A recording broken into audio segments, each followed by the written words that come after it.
Welcome to the Unlocking Wealth podcast. Thanks for joining us. We will motivate and inspire you as we share strategies from successful and wealthy individuals. Here is your host, David Ordonez, an entrepreneur and real estate investor. Welcome to the Unlocking Wealth podcast. I'm very excited today.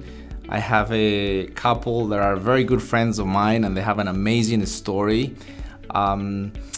Trevor is originally from California. Veronica is originally from Ecuador. They met in California, and then they went and pursued their dream of building their own company. They moved down to Ecuador, and now they live in Ecuador, and they have an export business, and they export products made in Ecuador to the world, specifically to the United States and Canada. So it's a very cool story of entrepreneurship, of determination, and following your dreams and unlocking wealth for their lives and the lives of the community they're impacting in Ecuador. So it's an amazing story, and I'm very excited to dive into it. So welcome, Trevor and Veronica. Thank you, David. Thank you for having us over. That's great. And I see a beautiful background. So they live in the beach in a small town in Ecuador, and that's where they run their operation from. So I want you guys to tell me your story. So let's just start with, how did you guys grow up, where, and dive in a little bit into your personal story, and then we'll kind of jump into the business part. Sure. Well, I was born and raised in Quito, Ecuador. So I lived there part of my first years of life, and then moved to the coast of Ecuador, and then eventually, came to school and all that, and I went to school for a couple of years. Then decided to move to the United States to pursue, college and finish college. And while I was, during those times that I was in the United States, I learned a lot. You came to the US about 20 years ago, right? 22 years ago. Well, now it will be 24 years ago because I've been living for a crew. So I lived in the United States for 22 years. I left when I was about 20 years old. Okay. And the whole time that I lived in the United States, it just, I just like any immigrant that gets there, you have to do all sorts of work and just try to make a living, So while I was there, just learned a lot about the culture. And then I've always had a passion for arts and for the arts that the artisanos here in Ecuador do, because I grew up with them. I grew up going to their markets, and it was something that always caught my attention. So when I was ready in the United States, I was ready to take the move. I started bringing my first little art crafts and stuff to sell it to the people in where I lived in California. So I know Veronica, probably 20 years we've been friends, and I remember that Veronica opened up a beautiful store in Laguna Beach, selling stuff that you brought from Ecuador. So that was kind of like your first step into this business, right? Yeah, that was 20 years ago when I decided to start working with the artisanos. And when I say artisanos, I mean the artisans from the indigenous communities in Ecuador, because I've always had a very a big passion for their art. And so 20 years ago, I started working with them, and I mostly will bring arty crafts that were mostly like made with silver and wood. And even then, I started working with them on trying to help them alter their design so that they will be more suitable for the American eye market. Okay. And so that's how I started, and I learned a lot from it. Eventually, I after a few years of having the gallery, I closed it. It went through some personal things and whatnot, but I learned a lot, especially about the imports and exporting, business. And eventually, in life, I met my husband, Trevor. And when we got pregnant with our first little girl, we thought, let's start a business so that we can spend time with our kids, since we started a family. Lifestyle in the United States can be hectic, What year you meet Trevor? And Trevor, I know you were in the surfing industry, and so right. how that you guys start interacting and connecting. So how that happened. We met in 2012, but we both were kind of in a transition where we were trying a new industry. We both were working in hotel management, and that was something that was new to both of us. So we kind of we're both managing a separate department, so we became friends and we'd kind of like compare our day to each other. And so that was like but it didn't take long for us to realize we didn't want anything to do with hospitality. and later on down the line, when we were more involved in actually beyond dating and living together and pregnant with Eva, that's when we were really decided we need our own business, and hospitality is not for us. Now, when you meet Veronica, you had already closed the gallery.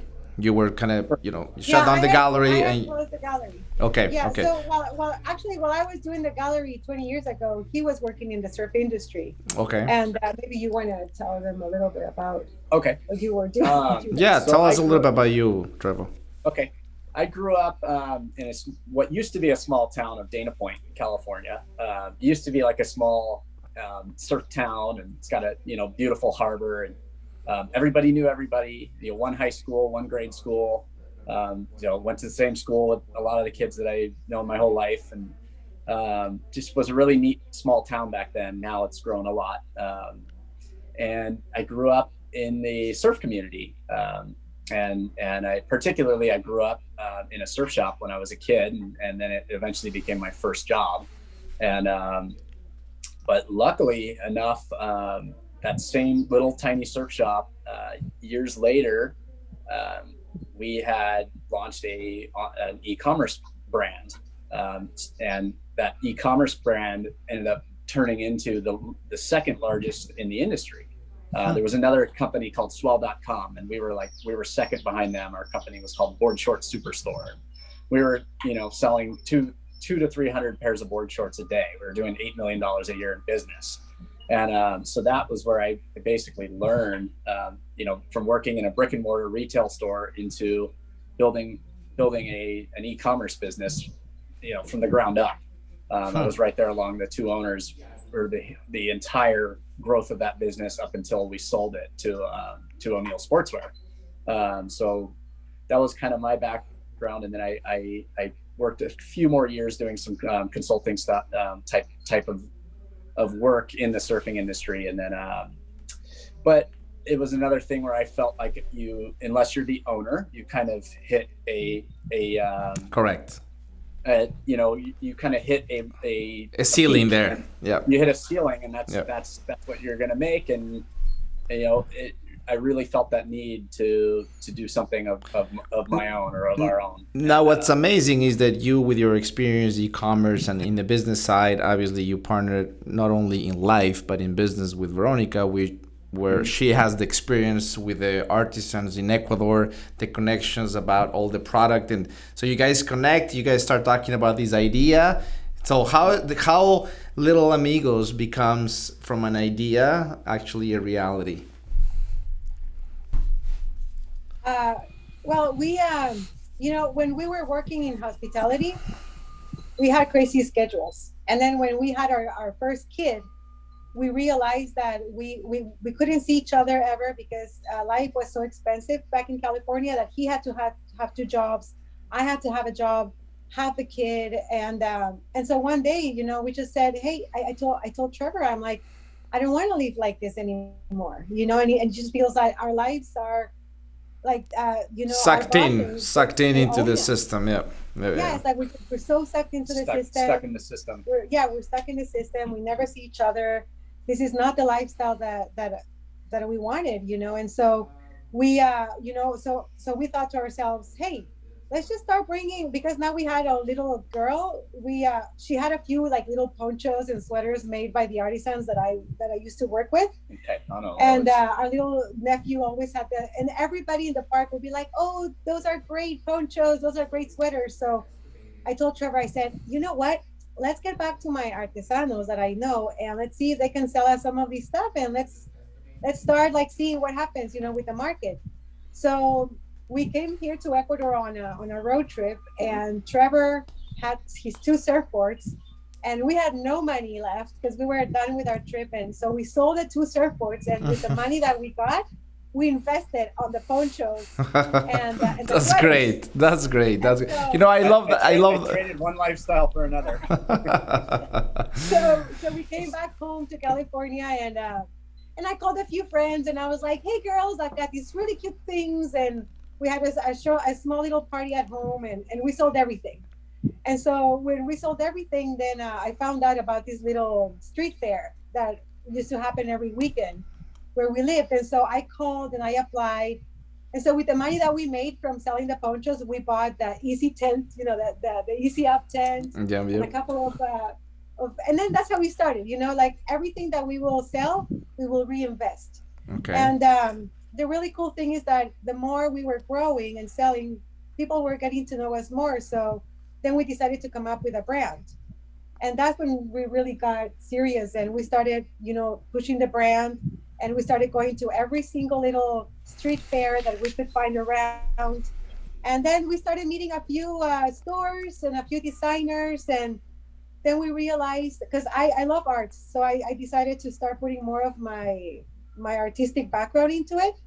So we started working with our artesanos into changing colors and changing the designs so that we could, like I was saying before, so that the American market would be more, attractive. Appeal to, yeah. And yeah. Now, So we now started in like this that. in this process, obviously it doesn't happen overnight, right? I mean, this is No. happening slowly. You're hitting the fairs. You're developing more product. You guys are still working your full-time jobs because obviously Yes. bills need to be paid. Now you have a daughter also, so all this is happening in between, right? I mean, because it's important that we highlight that as we are seeking success and this unlocking wealth, there's a lot of struggles in the middle and there are a lot of obstacles. 3 years of major growing pain of building a company, building a brand. Yeah. While And I always like to bring that into the conversation because I love the success story, but the whole process and the patience and determination that you need through the whole process is key, right? Especially now that everything is sold as a dream, as a get rich right away, overnight, and that's really not the case in any case actually. No. So it's always a process, and we got to trust the process and have that determination. So I love that. So you guys are doing this for 3 years, are growing the business, right? Building the brand. Well, actually, I will think that from when we started until we came here to Ecuador with the business built to the point where we could be independent from having other jobs, I think it was 5 years. 5 years, really. Really, Yeah. 5 years of him having 3 jobs. I used to work from really close little amigos during the day while I had my 2 girls, because then we had our second girl too.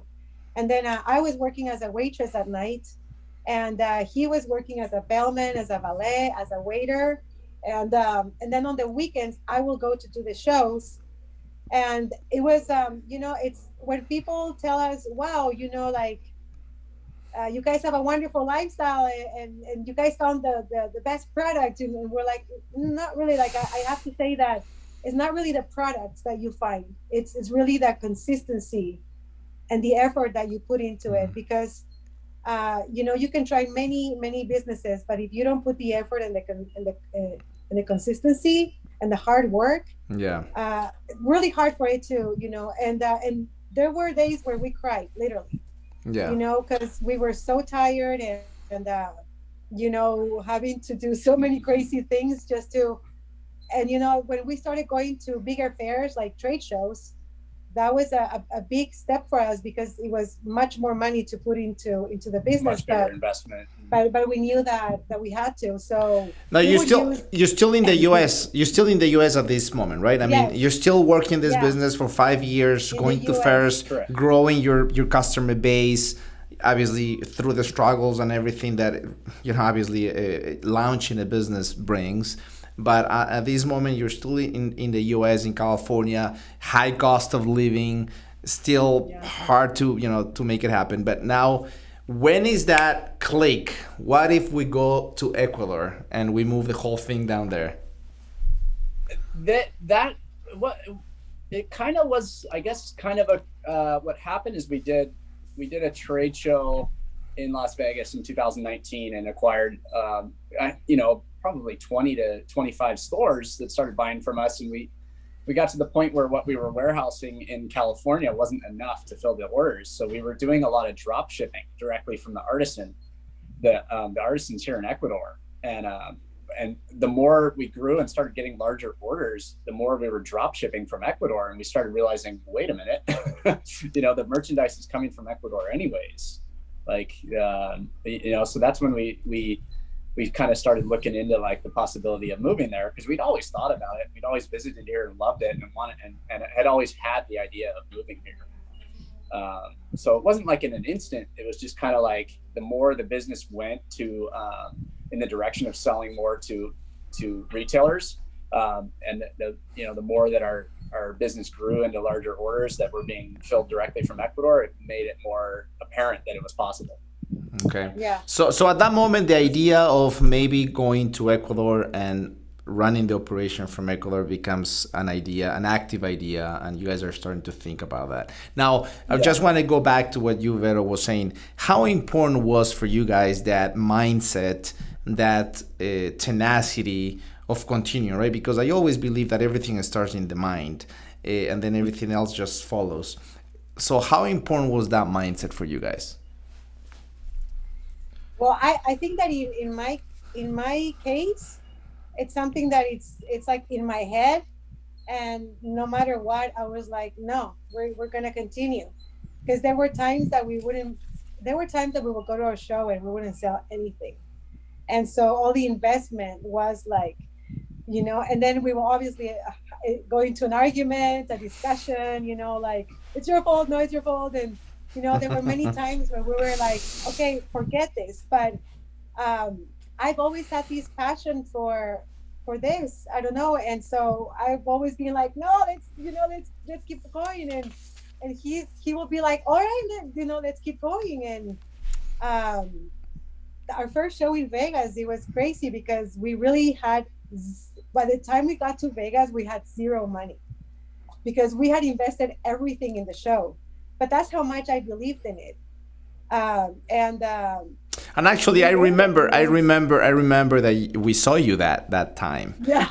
I remember that very clearly, because obviously we live in Las Vegas and you came to the show, and I remember that you guys were already at that point. I remember you mentioned that you were thinking about maybe moving to Ecuador. So after that show, what was kind of like the decision, the breaking point? Like, okay, let's just move and take the business over there. That was kind of like, that show was kind of what did it for us. That was kind of that show that gave us the customers and that was in the beginning of 2019, and we had decided at that point that at the end of 2019 we were going to move. So that was like 2019 was hell for us. That was the year where we literally made a goal that we're moving to Ecuador. We're growing this business in that direction to where we can move to Ecuador. And we just hustled that whole year. We just worked our asses off. That was the year that we had to put our heads down and grind and reach our goal. And that year ended in the end of the year. We've got through the holidays, got through did all our holiday markets just to liquidate all our inventory even. And the end of the year, literally Christmas Day, we moved to Ecuador. And we realized too that as the business was growing and as we got more and more wholesale accounts, because the way the logistics were happening, like with our artisanos, it got to a point, because I'm the one who deals directly with the artisanos. So when it comes to that logistic, they're so well trained that we don't even have to go visit them anymore. So all we do is like, it's all through internet, it's all made through internet, through our phones. And so it got to that point where we're like, okay, they are so well trained that all we got to do is the logistics from home, from our phones, really. So at that point, we acquire the freedom of space.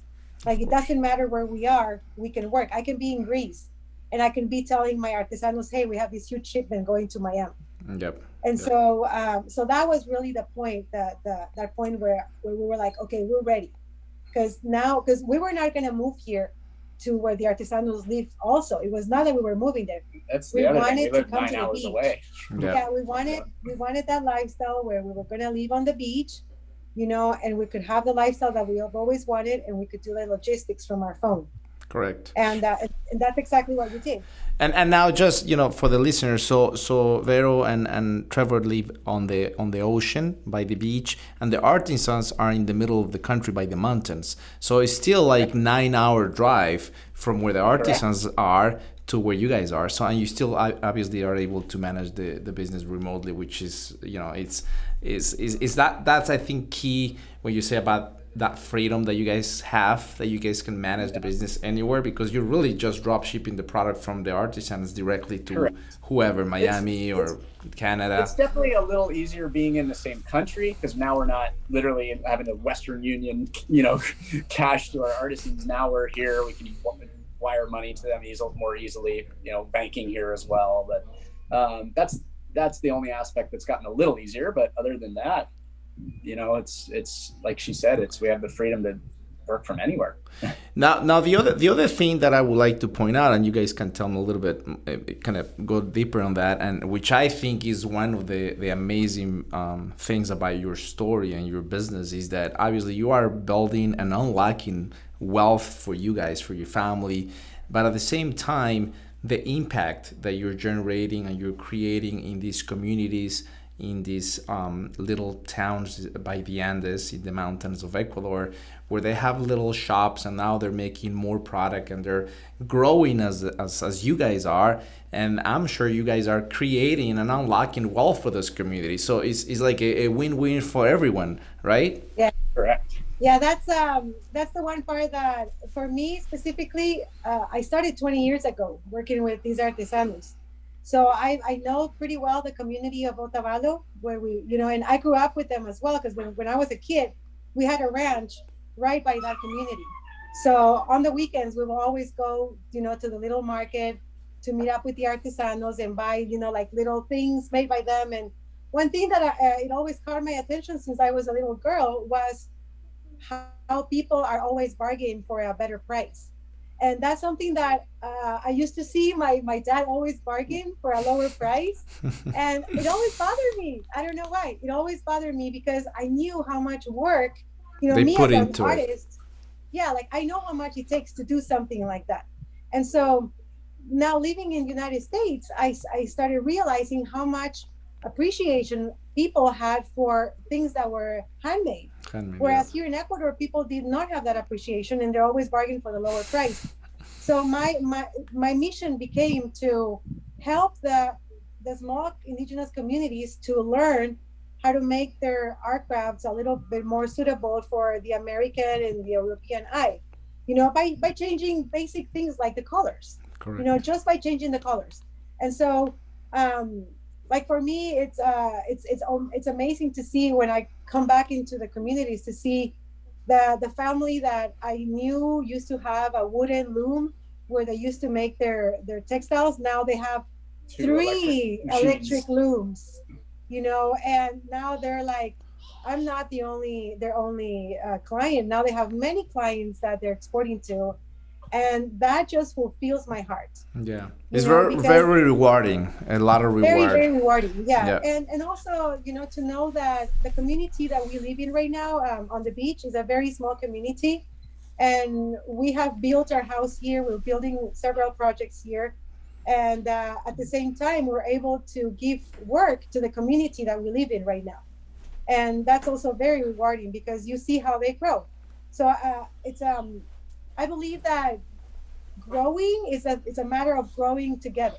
Yep. Because if you grow together, you're not only growing like money. You also grow here, and that's pretty rewarding. And I think that's the way people should live. Like everybody helping everybody in the community and sharing. Sharing what God gives you. Yeah. If God has chosen you to be that person, you should also believe that you are a portal. And so it's okay to share that. How do you share? By giving work to other people, by giving work, by being open to people working with you and Yeah. everything being equal. Very rewarding, because you guys are creating impact on the communities in the artisans towns. You guys have chosen another community by the beach, where now you are obviously building properties, and you're also helping in the development on these small communities. So everybody is winning on this journey of yours, which I think is amazing. Now, one thing that I forgot to ask you. So you guys decide to move to Ecuador, and how is that adaptation after you, Veronica, 22 years living in the US, Trevor, you're Californian. How you guys adapt to Ecuador, which is a beautiful country, by the way, but it's different. It's just so different to the United States. So how is that adaptation process? What is it? You got to realize too, right when we moved here was the end of 2019. So 3 months later, the pandemic started. That's right. So we have no choice. That was another interesting twist to this journey. Yeah. Yeah. But that actually made us appreciate living here more. Being in a small community and seeing how tight the community was, and how everyone was supporting each other's businesses, and people were doing their own food delivery businesses, and everyone supported everybody, and that made us realize how much people appreciate community and family here way more than in the big cities, or particularly the big cities in the United States. Being here through that made us really know that, hey, this is home now. This place is cool, and we want to be here.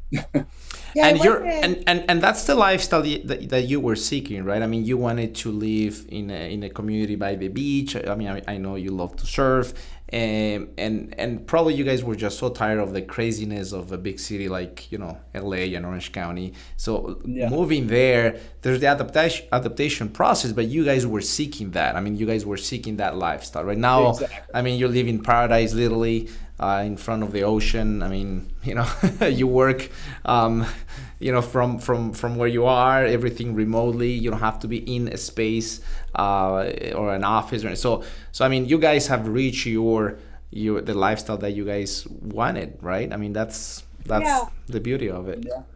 I think that there was at the beginning, it was hard to get used to I mean, I am Ecuadorian, but being outside for 22 years and coming back, it was kind of like a shock, because I never really learned the business world here in Ecuador.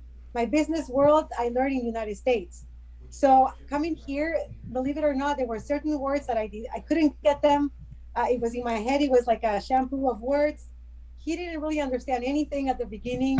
So it was kind of like, and then the pandemic happened. So it was good that we were up in the mountain, just living in the mountain, like with wildlife happening around us and stuff in the middle of a pandemic. And it kind of was a time to reset. Like we had a few months where Ecuador was literally locked down, and you were stuck at home for 3 months. And, so that was our time to get used to it. It was kind of like we had to kind of reevaluate, and like I said, like we had just built up our business to the point where we could make the move here. And we had done that trade show in Las Vegas was kind of the big turning point. Well, when the pandemic happened, we lost 3/4 of those retailers that we were selling to. Yeah. So, and the Ecuadorian post that we were shipping with here closed permanently. So we had to look into new shipping options. We had to look into finding new clients and almost start over. Yeah. That's crazy, right? Because you go with a plan, and then now things change, and now you're forced to adapt to this new environment quick, because you're not even in the US anymore. But you guys are able to adapt. And so what's going on right now with Little Amigos? I mean, is I know you just were here in Las Vegas a couple months ago, another trade show. So you guys are able to kind of make the shift and the changes necessary that for the business. So what's going on now with Little Amigos? What's the big 2022 goal for this year? We already have we have 60 stores in the country, in the United States, and we have new sales reps. That's something that we didn't have That's something before. new for us. That's something new for Some us. independent sales reps. Yeah, and that's helping us a lot too. And we have a distributor in Canada now, and now we also found a new distributor that he's kind of like worldwide. So we're stoked. We keep growing, and it's just it's great. It's just kind of like I'm not going to say overwhelming, because this is where we were always knew we were going. It's just amazing. It's just amazing that we really got to the point that we were so high working for. We're finally there, and now we're just like, all right, let's enjoy this. Let's enjoy the ride, and let's keep growing. And we have many projects here we have an acre land here in Ecuador that we bought. So we have many projects happening here, and this thing That's great. is It's helping growing. us fulfill these projects and everything. It's just great. How does it good. feel? How does it feel? And obviously you already said, but how does it feel that the dream is actually became a reality? It's like I said, the hiccup of the pandemic was definitely, that we had to reevaluate and reset, but it really was a hiccup to us, like, because we were already on that track, and just that going back to that determination and the hard work that we always had, and being diligent and putting in the time and just keep moving forward. We kind of had to do that, and had to once things opened back up, we had to just start over and keep moving forward. And now we're back where we're aiming to be when we left to Ecuador. And so it really was just a hiccup like a speed bump that kind of slowed us down. And now we're moving forward in a good direction, and it feels good to finally be at that level. It's kind of cool, like, to be at trade shows, and I'll have buyers walk in the booth and they'll say, "Oh, I get your email blasts," or "Oh, I saw your product in this store," or "I saw you here," or "Saw you there." Wow, like, people know of our brand now. We're in national parks. I love that. It's like That's amazing. As a kid, I used to go to these places, and to know that our blankets are in the gift store, In the gift stores, gift shops of national. That's amazing. Yeah, That's great. Yeah, that's pretty cool to know that in That's pretty little cool. stores from like these cute, quaint towns. Our blankets are there, and that's another just aspect that I really like about our business is we're not selling to REI or any like huge chains. Like, we sell to family-owned stores mostly. Yeah. But a lot of them are very unique. Like, we sell to a store in New Mexico that's regarded as the oldest retail store in the United States, and they were like a trading post, a Native American trading post in the 1800s. Wow. Well, the amazing thing is that you have been able to find a niche, right? And that's your niche. So you have no interest of obviously getting on big box retailers, more in the specialty stores, where also Correct. The product is a lot more appreciated, right? Because it's handmade, and obviously it justifies the price that it's selling for. So that's great. I mean, you guys have identified exactly your market niche and your segment, and I think that's part of the success.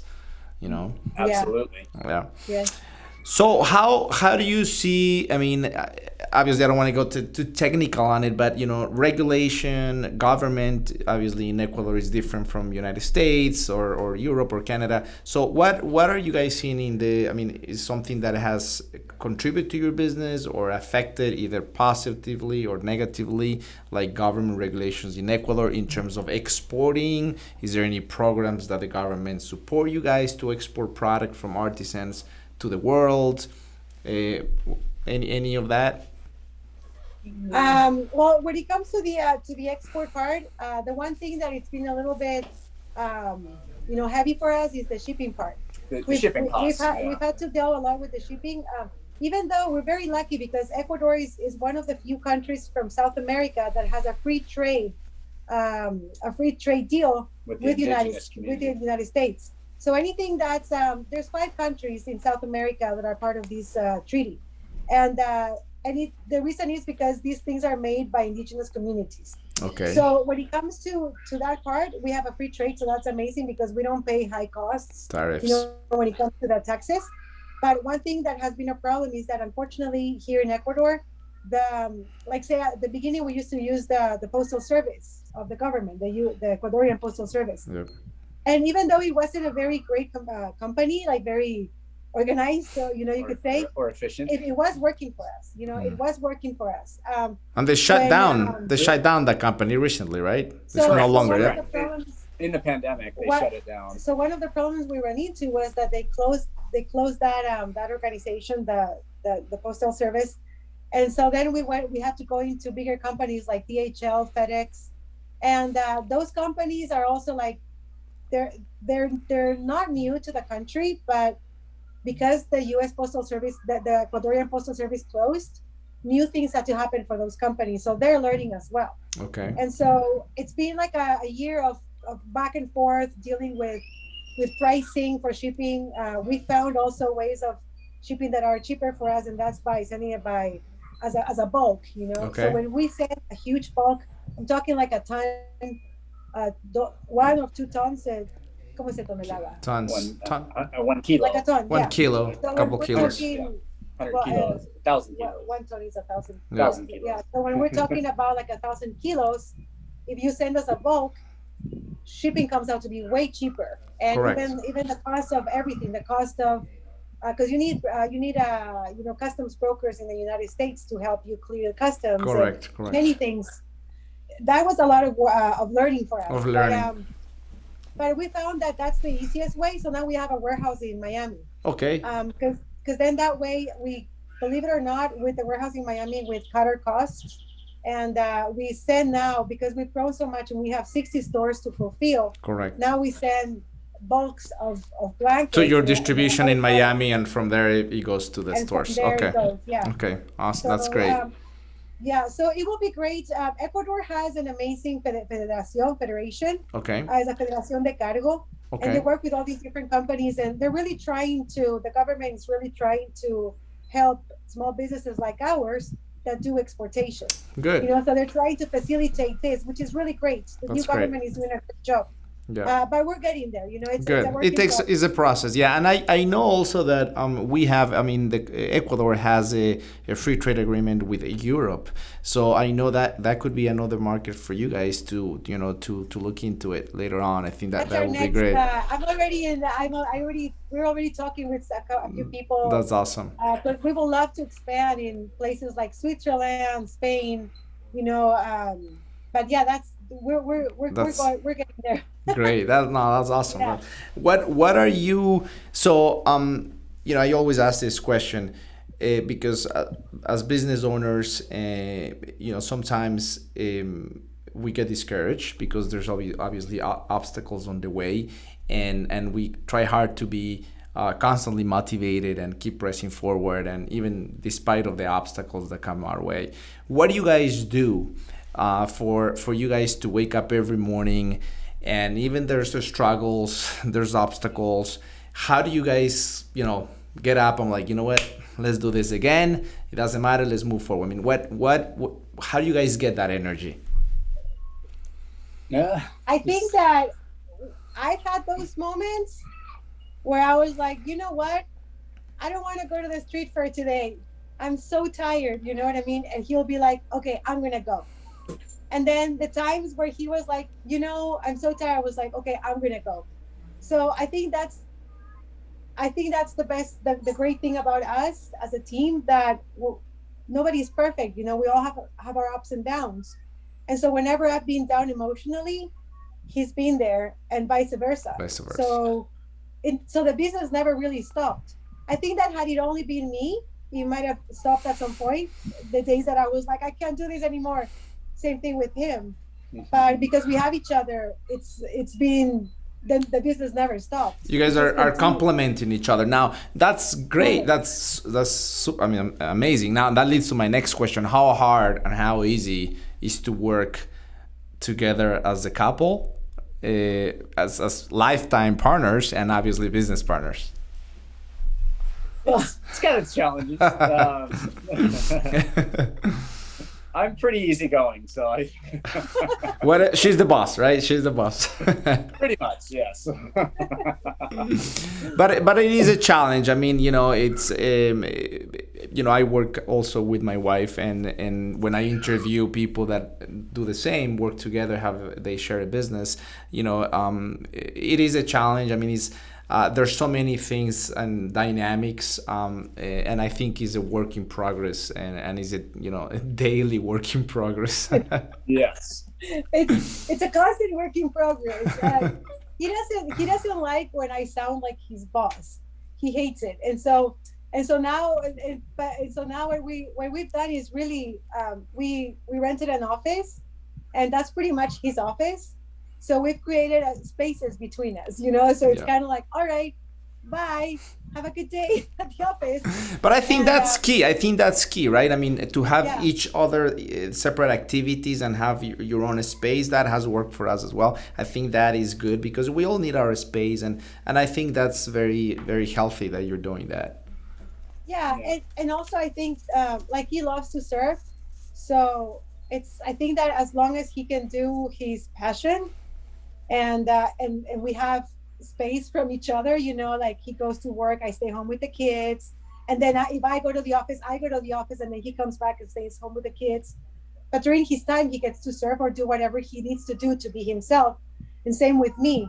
So when we're respecting our spaces and our lifestyles, then things work out. Because he's mostly involved in the logistics of the shipping, the and everything that has to do with the technical part of the company, like the website and all the platforms that we work with. The operations part more than okay. Yeah. And I'm more like the design logistics, and I deal more with the artisanos. Okay. And so now that we found that now that we found our ¿cómo se diría? Your areas of expertise, your areas of expertise, or now it's just like he does his part, I do my part. He goes to the office, and this is a way. Otherwise, we're like, it's kind of like we see each other every day, so we're like, we can be killing each other. Yeah. Any new trade show that you guys are doing this year besides the one that you just did in Vegas? Any other trade show that you're coming here to the U.S. or anywhere? We're doing. We really enjoy the one in Las Vegas because we've gotten great results from it. So we're obviously doing that one again, but we're also looking into possibly doing one in North Carolina. Okay. Yeah. Okay. It's in the summer, right? The Vegas one is coming up in the summer. Okay. Any mentor, writer, book that you refer to or that created an impact in your life, even emotionally, spiritually, anything? Well, I think for me, I've had a few mentors in my life. I have to say that my parents, I mean, as corny as it can sound, my parents have been my mentors my whole life. My dad's a big time entrepreneur. He's always starting new businesses, and my mom, on the other hand, she's always been very consistent in everything that she does. So even though my dad did not have that consistency, my mom had. And so I learned a lot through my dad of the things that you're supposed to do and you're not supposed to do. So they're a really good example for me to follow, because when my dad has done things he was not supposed to do, I learned, and I'm like, okay, I'm not going to do that. And so for me, they're my mentors. Great. And I look up to them so much. And obviously, as a couple, we really look up to God. God is the one thing that has kept us alive. As far as our relationship goes, our business. Every day we have, every day we give grace to Him for all the amazing things that He sends our way, and we obviously always search for wisdom, to be able to do the best that we can do with what He's sending us. So for me, that's the biggest mentor of all, You? What about you, Trevor? I have a couple of mentors that were longtime friends of mine that are, much from an older generation of mine, and that were both mentors of mine growing up as in the surfing community when I was a kid. So there was my good friend Gary Wright, who started the surf shop that I grew up in. He was the founder, and we were the ones that had the web business, the e-commerce business. Well, I really admired him as achieving wealth as far as what he wanted in his lifestyle. So he built a business around his lifestyle, around surfing, and now he owns another business called Pura Baja, and he sells. He has his own label and his own brand that really focuses on the lifestyle of exploring Baja California. And he markets to kind of the exploring surfers that Baja is this really cool, unique place to go explore. And he has a home down in Baja, and he has a home in Dana Point, and he's travels back and forth to Baja, spends months at a time in Baja, and then he surfs regularly every day, and he built the lifestyle that he wanted, and that's his form of wealth, is being able to live that lifestyle that he lives. In a way, relates to you. I mean, you guys created also your lifestyle, the way you create, right? Yeah. Like Gary. And I mean, like, he had his ups and downs where he'd lost his business at one point, and now he has it back. So I've seen him go through the ups and downs of a business, and he just had the diligence to keep going, and tenacity. Exactly. And then I had another one that was another guy, mentor in the surf industry as well. He's now one of the number one surfboard brands, and for a long time everybody has known that he's the most talented surfboard builder probably in the world, but he just never could really organize his business for many years, and a lot of it had to do with just probably his personality, and he just was very kind of too easygoing and letting people come in and try and consult his business. And how did he impact it in your life? I, as a kid, grew up surfing at the same spot as him and riding, and I rode his surfboards. My whole life I've been riding his surfboards, and now, so what happened is just he's always been diligent. He's always kept going and kept going and kept going, and I've seen his business almost crumble too. Where years where they're just the surf industry was not doing well, the board building industry was just at a real dead end for some time, and now it's really on a really high point. The apparel industry has really gone down in the surfing industry, but the board building industry is booming right now, and he's at the top. And he got really lucky where I wouldn't say lucky, but he took a chance on a kid from Brazil, and sponsored this kid from Brazil that hardly anyone ever heard of. And this kid became so talented. And now this particular, well, he's not even a kid anymore. He's 30 years old now. He's a grown man, but he won the world championship in the end of 2019, riding his surfboards. And now he just won the Olympics. Now surfing's in the this is the first Olympic gold medalist is riding his boards. So now he became instantly the most popular, one of the top 3 most popular surfboard manufacturers in the world. Wow, that's great. That's amazing. A mom and pop,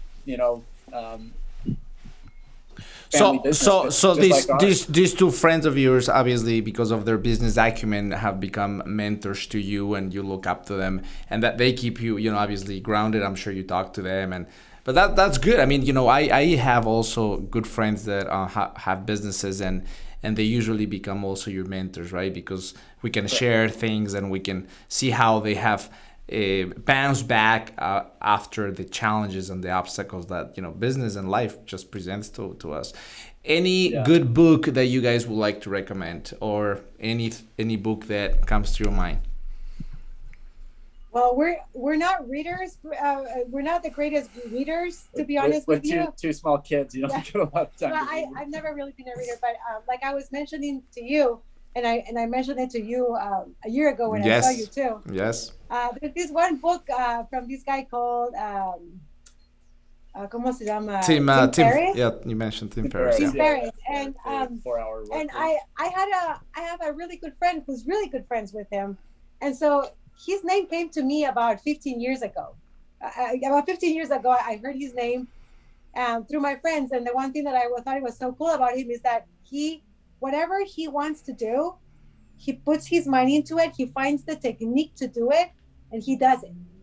And so, like, he found the technique to be the best jiu-jitsu fighter. And in a matter of 2 months, he was able to become, which is ridiculous, but he was able to fight with black belts after 2 months of just learning the techniques the way they have to be, but like very, Yeah. And so everything in his life, he's always trying to find the technique. And that's something that I found so interesting, so ever since his book came across, because he has a book called the 4-Hour Week. Mm-hmm.